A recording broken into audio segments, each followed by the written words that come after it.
Tov, Erev Tov. Et notre sujet, évidemment, c'est Purim. Et en reprenant une des remarques que nous avons faites la dernière fois afin de retrouver le fil de notre étude, de poser la question: pourquoi les Hachamim ont institué Purim? Étant donné qu'il y a des raisons pour lesquelles on n'a pas besoin de fêter Purim. L'opposition à cette fête a été déjà formulée du temps de Mordechai et Esther. Puisque lorsque Esther a demandé que le jour de Purim soit institué pour toutes les générations, les Hachamim ont refusé. Pourquoi? Parce qu'ils craignaient l'antisémitisme. Si le récit de Purim sera à la portée des nations, comme d'ailleurs toute la Bible a été traduite par les Grecs dans les Septante, finalement, ils vont se rendre compte que même lorsqu'on est chez les autres, on trouve le moyen de prendre ceux qui expriment quelque chose d'autre, à la limite que nous. C'est comme ça qu'ils le comprennent, évidemment. Esther a demandé de faire entrer la Megillah dans le canon biblique. Là aussi, les Hachamim se sont opposés. Pourquoi?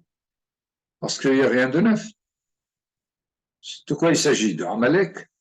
Amalek, on l'a déjà rencontré à la sortie d'Égypte. On a eu déjà affaire avec lui, avec Shaoul, le roi Shaoul. Et finalement, une troisième fois, il peut y avoir une quatrième, une cinquième fois. C'est pas rien de neuf. Pourquoi introduire? Qu'est-ce que la Megillah nous apporte de plus que ce qu'on a connu jusqu'à présent de Amalek?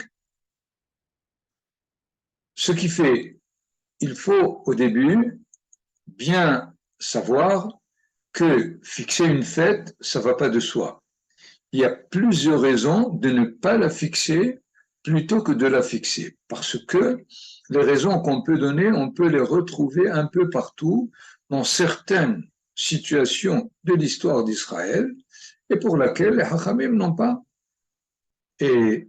fixé quel événement, aussi grandiose qu'il soit, aussi dévoilant la providence divine, il y a fait qu'Israël a été sauvé. Il n'y a pas vraiment de nouveauté dans le récit de Purim. D'autant plus que le récit, si on peut dire, a mal commencé et il a mal terminé. Donc, ce qui était entre les deux était, on pourrait dire, aléatoire. Il est arrivé quelque chose, c'est l'air, mais ce n'est pas pour cela qu'il faut laisser une trace pour les générations à venir. Vous savez, à peu près le même problème se pose aujourd'hui pour le Yom Ha'atzmaut. Le Yom Ha'atzmaut, de quoi il s'agit? La déclaration de l'État d'Israël. Et alors? Mais il y a beaucoup de peuples qui ont demandé leur indépendance, aussi bien en Afrique qu'ailleurs, et ils ont eu leur indépendance. Et chez nous aussi, ceux qui ont pris l'initiative, c'est pas pour ça qu'il faut leur faire une fête pour les générations. J'ai dit que la fête, ou à la limite la Megillah, nous raconte un récit qui a très mal débuté, ne serait-ce que par le fait que Mordechai a commencé par dire Vaïhi bimea Hashverosh, l'introduction de Vayhi Bimé dans tout le Tanakh se trouve 5 fois. Et les Hachamim disent, lorsque un récit commence par Vayhi Bimé, il annonce une catastrophe. Vous avez la première fois, Vayhi Bimé Amrafel Melech Shinhar, Arioch Melech Elassar, c'était la guerre des 4 contre les 5, où Abraham Avinu a dû intervenir pour sauver son neveu Lot. Et qu'est-ce que c'est Vayhi Bimé Amrafel? C'est la première guerre mondiale qui a commencé à démarrer dans l'histoire du monde. Ainsi de suite, Vayhi Bimé Shefot HaShoftim. Vous savez, Ruth commence par Vayhi Bimé. Lorsque les juges ont commencé à juger, qu'est-ce qu'ils peuvent faire si ce n'est pas de juger? Alors, interprétation, eux, ils ont pris le pouvoir, aussi bien législatif, juridique, c'est à peu près le problème qui se pose aujourd'hui. Et c'est Vayhi Bimé Shefot HaShoftim. Les Hachamim même disent que lorsque on a commencé à juger les juges, c'est-à-dire leur justice était tellement mal faite que le citoyen était prêt à juger les juges eux-mêmes. De toutes les façons, Vayhi Bimé annonce une catastrophe. Donc, la Megillah débute très mal. Évidemment, avec la suite du récit, cette atmosphère se concrétise dans la volonté de vouloir trouver ce qu'on appelle, malheureusement, la solution finale à ce peuple. Et Haman est le premier de dire les Hashmid, la Harog ou l'Abed. Il faut étudier les 3 termes. Les 3 termes ne veulent pas dire la même chose. D'ailleurs, quand il a proposé à Hashverosh, Imala Melech-Tov, Ikatev le Abedam. C'est tout. Mazé le Abedam, les faire et pas disparaître, pas du tout. Les Abed, c'est perdre quelque chose. C'est-à-dire faire à ce qu'il soit perdu, qu'il ne reste plus constitué en tant que tel. Mais quand il a vu la réponse positive de Hashverosh, il a dit, allez, on profite. Les Hashmid, la Harog ou l'Abed. Essayez par tous les moyens de démanteler cette unité d'Israël dans l'histoire. Et ainsi de suite, finalement, sauf qu'il peut, Baruch Hashem, avec Mordechai et Esther, on a réussi à échapper à la catastrophe. Bien fait, bien, très très bien. Et finalement, comment se termine la Megillah? La Megillah se termine, comment on dit en français? En queue de poisson?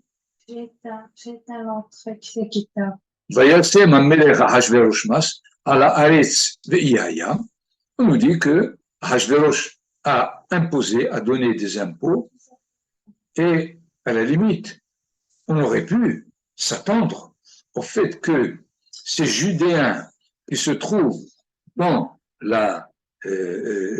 l'Empire perse, voyons ce qui s'est passé, quelle est la réaction normale de dire, allez, on va se constituer comme peuple. Et finalement, ce n'est pas la peine qu'on soit à la merci des autres. Or, la réaction était complètement négative. C'est-à-dire, ils sont restés et le retour en Israël de l'exil du premier temple, finalement, c'est mal fait. Pose la question. Qui tape? Je pose. Donc, nous ne trouvons pas du tout pourquoi fallait-il instituer la fête de Purim. Quelle est la raison? Vous avez une raison?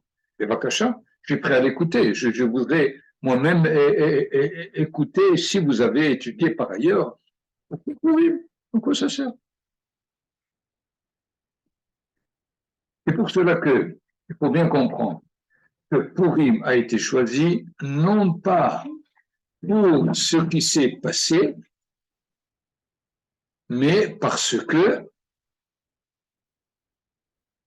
l'événement s'est passé dans une période très critique.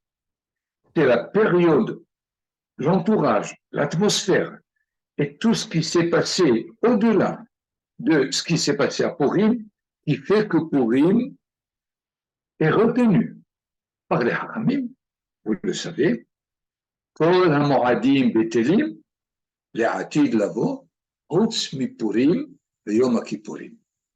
C'est-à-dire c'est une fête qui va nous accompagner jusqu'au temps du Mashiach. Mais Baruch Hashem, quand le Mashiach va arriver, on est bien sauvé de toutes ces histoires de Hachvérosh, d'empire, etc. Tous les empires sont terminés. Donc, il est nécessaire de maintenant bien étudier en quoi les Hachamim ont compris qu'il y a quelque chose de fondamental qui s'est passé depuis le début du récit jusqu'à la fin du récit qui concerne toutes les générations et pas ce qui s'est passé dans cette génération. Nathan, si tu peux m'envoyer le document d'études.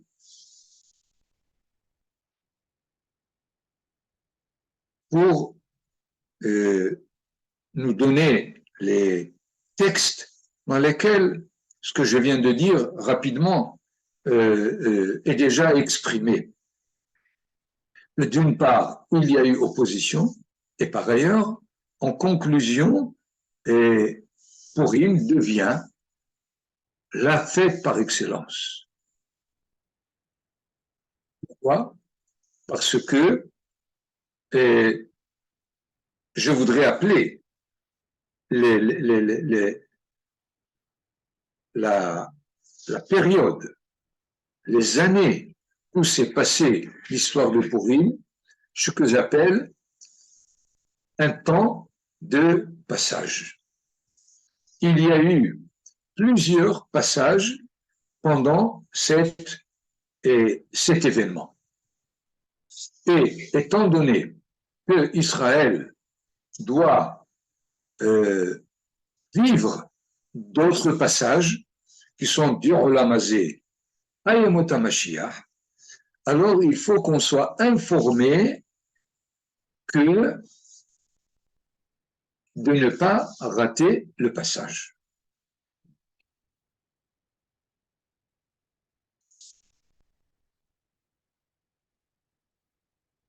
Nathan, tu es avec moi?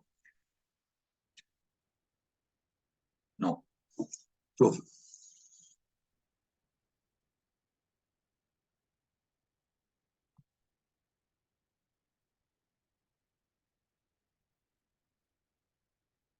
Il n'est pas là pour nous donner. Attendez deux secondes. Ken, Je partage. Bon. Partage ici. Bien fait. OK. Ken, je passe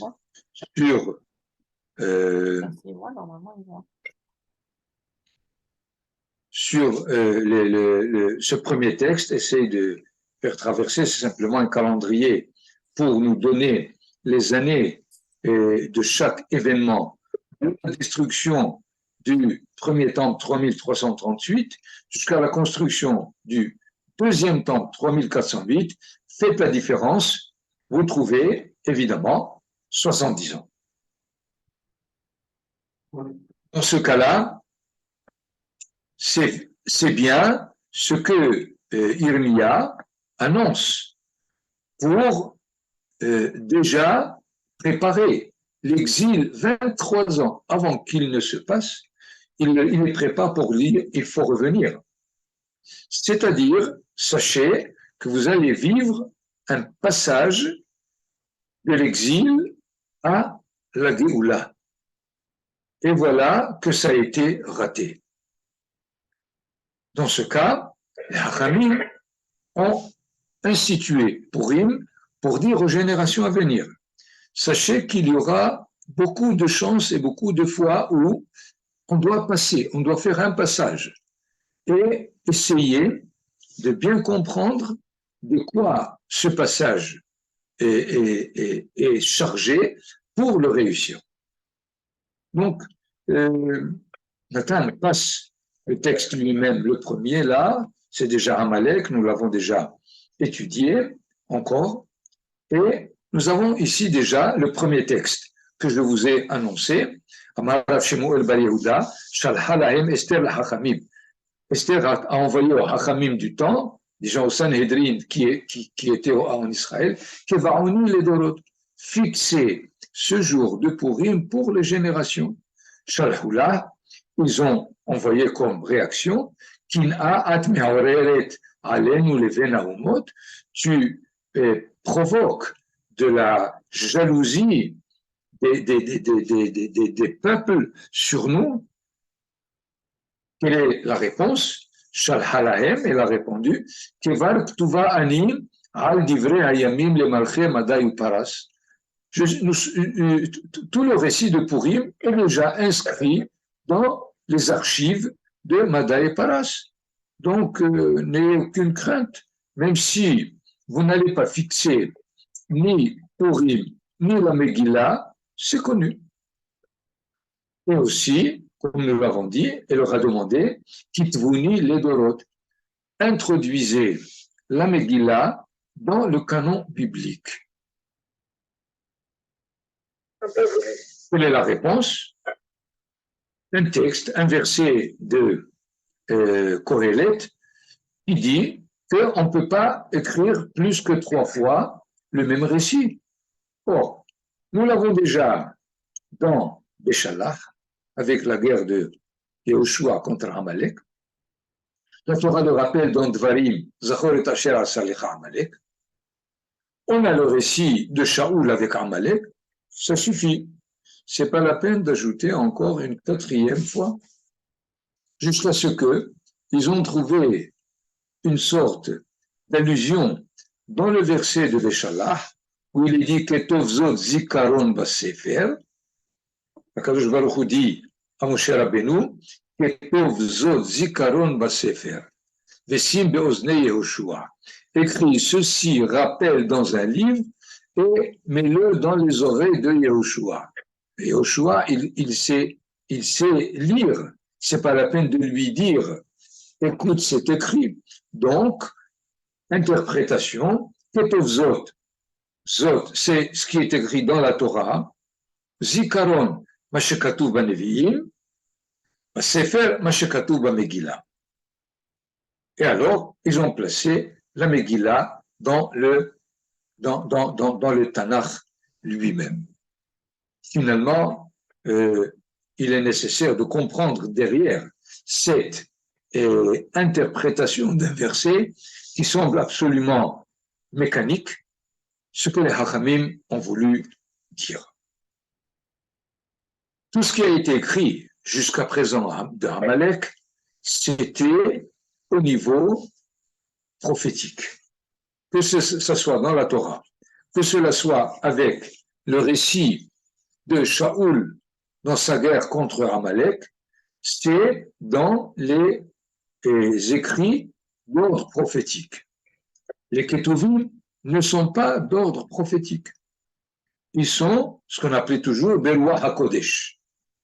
Il y a un esprit de sainteté qui invite celui qui traverse un événement quelconque pour le laisser dans les générations au niveau de Ruach HaKodesh. Et il y a une Gemara d'ailleurs, que je ne rapporte pas ici, Esther Beruach HaKodesh Ne'emra, dans le Masechet Megillah, qui atteste que la Megillah a été formulée, pas seulement dans dans un but de décrire les événements et de dire ce qui s'est passé, mais elle a été formulée Berwa HaKodesh. Donc, il y a certainement une place à la Megillah, étant donné qu'elle dévoile un événement, un récit, alors que la prophétie a disparu. C'est-à-dire, c'est le deuxième passage, je répète, il faut comprendre Purim comme étant l'appel à toutes les générations de faire attention au passage. Donc le premier, nous l'avons dit, c'est le fait de passer de l'exil à la Géoula. Nous avons ici le deuxième, c'est la fin de la prophétie. C'est-à-dire tout ce que Israël a vécu jusqu'à présent, au niveau des événements, ils avaient toujours l'interprétation du prophète. C'est-à-dire quelle est l'interprétation divine de l'événement qui est en train de se passer. C'est sûr que ce n'est pas toujours que le peuple a accepté l'interprétation du prophète, mais en tout cas, le prophète était là pour celui qui voulait l'entendre de ce qu'était l'interprétation de l'événement courant. Mais la prophétie s'est arrêtée et donc ce qui s'est passé en Perse n'avait aucune base d'interprétation qui soit de l'ordre d'un événement et de providence divine. Et c'est pour cela que la Megillah est introduite dans les Ketuvim afin de dire aux générations à venir, sachez qu'à partir de maintenant, il n'y a plus de prophétie, vous allez vous débrouiller pour interpréter les événements. Comme cela s'est passé du temps de Esther, d'ailleurs Esther parce qu'il y avait Esther, qu'est-ce que c'est que le Esther? C'est le fait que la providence est cachée. Et il est donné à la limite à l'homme d'interpréter ce qui se passe. Évidemment, l'interprétation qui fait que l'histoire progresse, l'histoire avance. Et dans ce sens, de façon bien consciente, Mordechai et Esther n'ont pas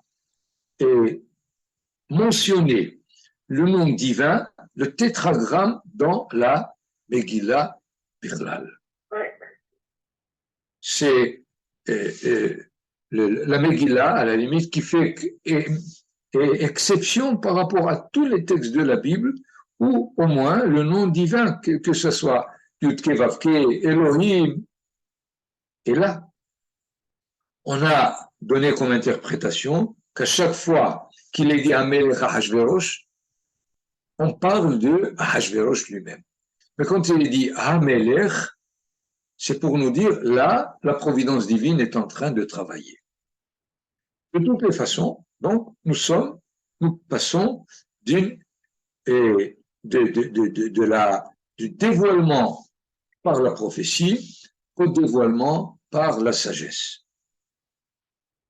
De façon schématique, alors que le temps de la prophétie, c'est Akadosh Baruch Hu qui cherche l'homme, qui veut parler à l'homme à travers le prophète.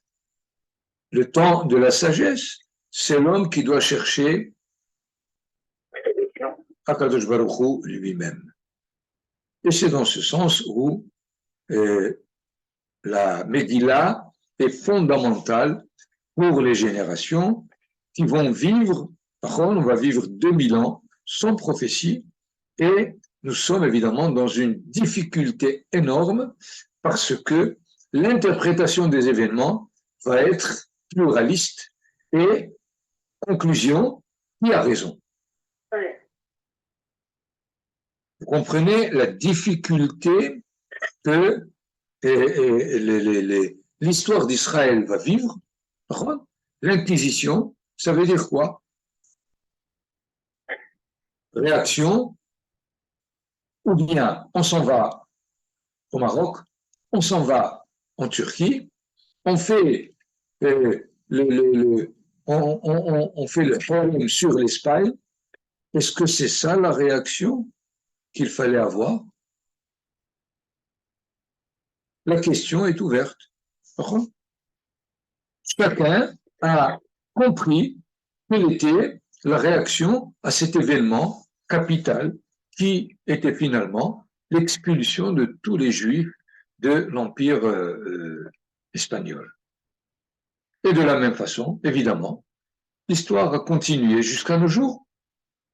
Voilà que Herzl arrive, Jabotinsky arrive, les sionistes arrivent. Interprétation, c'est quoi? Vous avez, vous le savez, l'éventail d'une interprétation à son inverse exactement de ce qui se passe comme événement. Donc, combien il s'agit d'étudier en profondeur la Megillah pour savoir qu'elle nous enseigne ce passage de la prophétie à la sagesse. Le texte suivant, qui nous dit Amar Ravassé, Lama Nimshela Esther la Shahar, avec le psaume de Purim, c'est Lamnatseyah al Ayelet Shahar Mizmor le David. Et on l'interprète sur Esther elle-même dans les différentes situations. Et pourquoi l'appeler Shahar l'aube? Lomar lecha.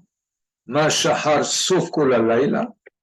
De la même façon que l'aube est la fin de la nuit, Esther sauf kol hanissim. Même Esther, c'est la fin des miracles. C'est-à-dire, jusque-là, il y avait le dévoilement divin à travers les miracles dévoilés. À partir de Esther, il n'y a plus de miracles dévoilés. On aura ce qu'on appelle les miracles cachés. Mais les miracles cachés, encore une fois, nous ramènent à l'interprétation de savoir comment comprendre l'événement qui recèle en lui un miracle caché. Donc, je voudrais maintenant vous donner l'importance dans la référence 5. Nous reviendrons à la référence 4. La référence 5 qui est, selon Maïmonide, qui rapporte dans le livre de Halakha, il rapporte un enseignement, ce qu'on appellerait aujourd'hui midrashique, en disant Kol Sifrei HaNevi'im, Vechol HaKetuvim, tous les livres des prophètes et tous les livres des hagiographes, comment on traduit Atidim li batel limot HaMashiach. Ils vont être mis de côté des temps messianiques, dans les temps messianiques, Hutz mi Megillat Esther, sauf la Megillah de Esther qui va rester la seule avec le Pentateuque.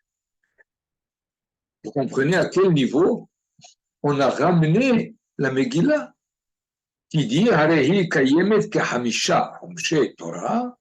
Elle a la même valeur que les 5 livres de la Torah, et elle a même le contenu de la transmission orale qui va se faire à partir de maintenant. She'enam betelim le'olam.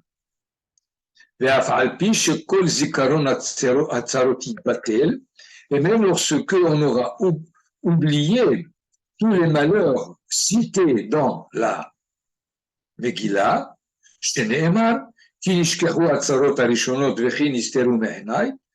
un verset de Yeshaya, qui dit que les malheurs premiers vont être cachés et oubliés. Les jours de Purim ne seront pas éliminés. Shene'emar, un verset de Esther, Vimei HaPurim ha'ele, et les jours de Purim, ceci, Lo ya'avru mitoch hayudim, ils ne passeront pas de l'intérieur de la mémoire des Judéens, Vezichram lo yasuf mizaram, et leur souvenir ou leur mémorisation ne passera pas des descendants de ces juifs. Et le Talmud pose la question, Zara'am, c'est-à-dire les descendants des juifs, c'est aussi des juifs, mais c'est déjà dans la première partie du verset. Il y aura ici une répétition, qui est aussi Yehudim. Les Haramim nous disent, qui sont en galoute. Même s'ils viennent en Israël. Même si la Géoula se trouve, on continuera à fêter Purim. Et la question se pose. Mais étant donné que toute l'histoire de Purim s'est passée en exil, si on arrive en Israël, alors on oublie l'exil et tout ce qui s'est passé là-dedans. Pourquoi faudrait-il encore rappeler Purim alors qu'on est au temps du Mashiach? Il me semble, c'est pour ça que je donne la réponse, étant donné que Purim est un temps de passage, comme nous l'avons vu, de la prophétie à la sagesse, des miracles dévoilés aux miracles cachés. Il y a là, donc, à bien savoir que lorsque on va vivre un passage du Olam Hazé au Yemot HaMashiach, de savoir le faire, de faire une bonne transition dans laquelle on ne va pas nous retrouver avec un Haman, d'une façon ou d'une autre, qui a mis Israël en danger de mort. Donc, nous voyons là encore le fait que Maïmonide nous donne la raison principale à l'intérieur de ces livres de Halachot, il nous donne la raison pour laquelle Purim a été institué. Un autre passage qui est dans la référence 6. C'est un texte qui va nous relier le don de la Torah au Sinaï avec Purim. Vaïtiatsevu betahtit hahar. Moshe Rabbeinu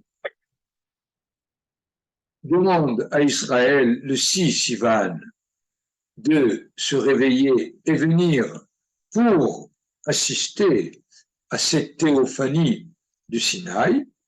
Vaïtiatsevu, ils se sont tenus betahtit hahar, dans le bas de la montagne.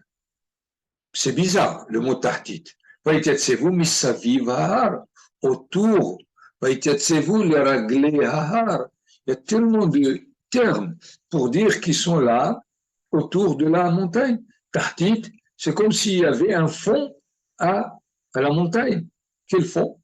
Et de là, Amar Avavdimi Barhama Barhassa, מלמד שכפה עליהם הקדוש ברוך הוא ההר כגיגית, ואמר להם, הקדוש ברוך הוא a pris la montagne comme une bassine, il a renversé, et donc ils se sont trouvés en dessous de la montagne pour leur dire, ou vous recevez la Torah, sinon, là-bas, vous allez être enterrés. C'est un texte très très difficile, évidemment, mais la dernière phrase, ou bien la conséquence, c'est que la Torah a été donnée par contrainte. Puisqu'il y a eu ici, selon la Gemara, une sorte de menace. Vous recevez, sinon, c'est là-bas votre tombe. Et d'ailleurs, Amar Rabba Hava Yaakov, Mikan Moda'a Rabba Leoraita. C'est vraiment une annonce. C'est une annonce tellement capitale, on ne sait pas de quoi. Là aussi, il y a eu plusieurs interprétations. L'une des interprétations, celle de Rashi, qui dit Eh bien, si c'est par contrainte, donc on ne peut pas être jugé. On ne peut pas juger quelqu'un d'une loi qu'on lui a imposée. On ne peut juger quelqu'un que d'une loi qu'il a acceptée, qu'il a compris. Il a voté, à la limite, un peuple qui a voté pour accepter la loi, on peut le juger. Mais si tu viens de me dire, toi, Rav Avdimi, Barhama, Barhassa, que la Torah a été donnée par contrainte, donc nous sommes libérés de tout jugement. Amarava, Afalpin. Non, malgré cela, j'ai entendu ce que tu viens de dire, mais sache, Hadur Kibeluha Bime Ahashverosh. Du temps de Ahashverosh, ils l'ont reçu et consciemment, volontairement et avec leur consentement, ils ont reçu la Torah. Encore une fois, globalement, que nous dit cette Gemara? Que la Torah qui a été donnée par contrainte, du temps de Ahashverosh, par Mordechai Esther, a été reçue des Ratzon, avec bonne volonté. Et voilà donc un autre passage. On est passé de la Torah reçue par contrainte à la Torah reçue et de façon bien agréée et acceptée. Et l'un des indices de cette acceptation, c'est que quand on reçoit quelque chose par contrainte et on veut nous ajouter encore un autre ordre, un autre commandement, immédiatement on dit Atkan, ça va, on a reçu 613, c'est pas la peine d'ajouter encore.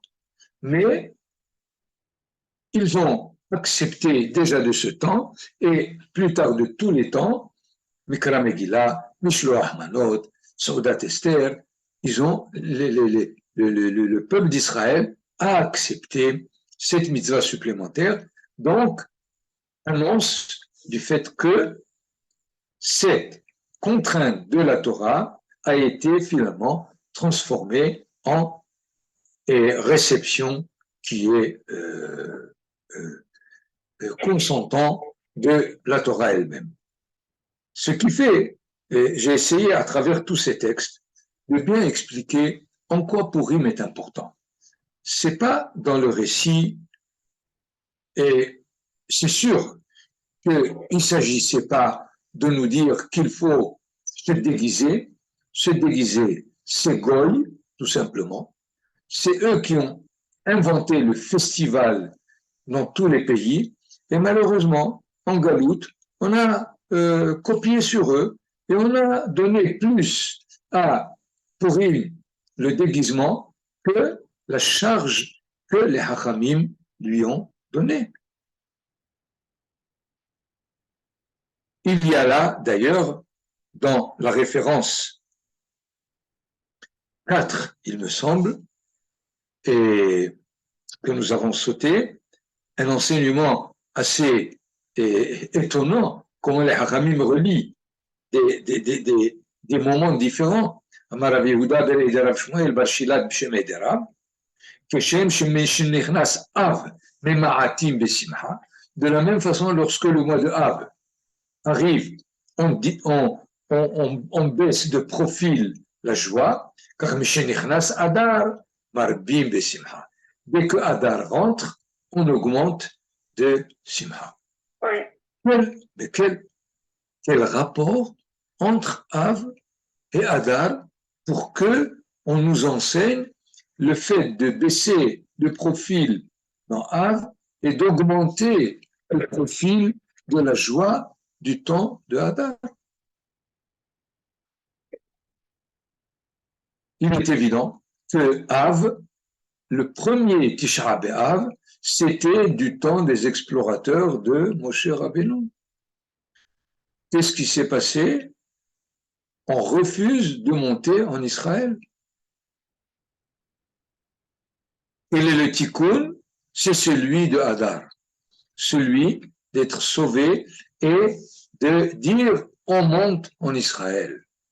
C'est pour cela que Purim a été institué selon le récit, de la même façon que Israël, du temps de Moshe Rabbeinu, a trébuché dans le but de la sortie d'Égypte qui était d'arriver en Israël. Hadar, c'était la même situation où ils se sont trouvés, d'accord, en exil, et ils avaient donc comme ordre de monter en Israël, et c'est de là qu'est venu le deuxième temple. Et alors, je vais maintenant nous résumer que Purim est le modèle des passages. Il est très important de bien comprendre comment notre histoire évolue pour identifier les différents passages et de ne pas les rater. Lechem Beruchim.